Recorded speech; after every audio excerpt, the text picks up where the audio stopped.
Gò cái lát kia để chơi cái thằng đó lát chỉ là này cái thằng cái lát thì chẳng đặt chẳng cái đó chỉ chơi giờ cái này cái lùi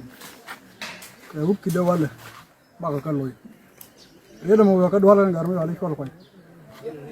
cha lát có uốn lò có cái lát đó lò cái này đây là mi chung quy ai go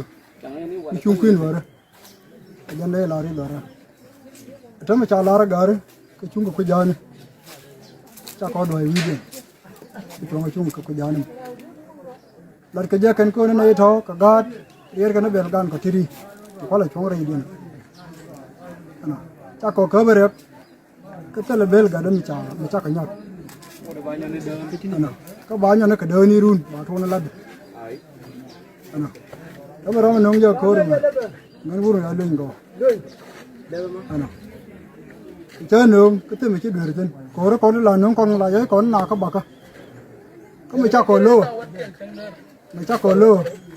chắc coi giọt cái tàu vắt gì được đó mà giờ đi Paul gặp cấp này cái tàu vắt gì được mấy chắc cái mấy điều này cái nào đi đóng trả được cái giờ mình chắc có cặp cái đồ basket cái đó đấy cái điều bây giờ làm quay chia nhau mà chắc cái giờ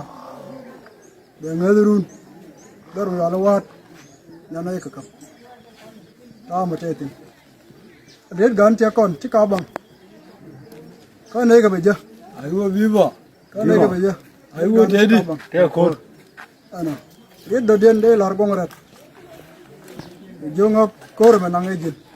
cho năng cái tên chỉ dễ tin cho mình dùng gong đúng bây giờ mình chia cái nào mà nhiều bây giờ cho mà rồi con này cái này là cái gì attack chứ ya week ko cái là nó không vào cái cha cái gara coi cha cái gara phi cái năng nhập phi cái năng ngoan anh phi cái năng ngoan gara phi gì nào gì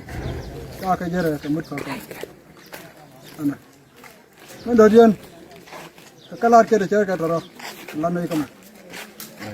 cái lát kia để chơi cái đó chơi ngay đó bên nào điều cái gì cái này đi chơi cái đó anh ấy ta cái này cái này là bên này cái chuối khối đó anh à bên này cái chuối khối đó chắc có cố rồi cái tàu vắt chẳng đỡ mà khăn con mà nó cố rồi rồi là khó vậy anh à cố rồi đi nữa mình cho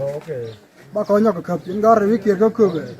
gar này điêu cái chắc cái bên này làm cái gì vậy nó làm ra thật lo có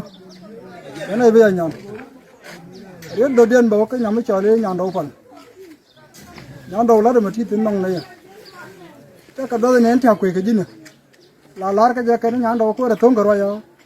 thế là xem màn thế này cứ mình uru mà cá vào ngang uru nhà đầu anh đâu phải nó cả ai vừa vivo ai vừa thế đi theo cột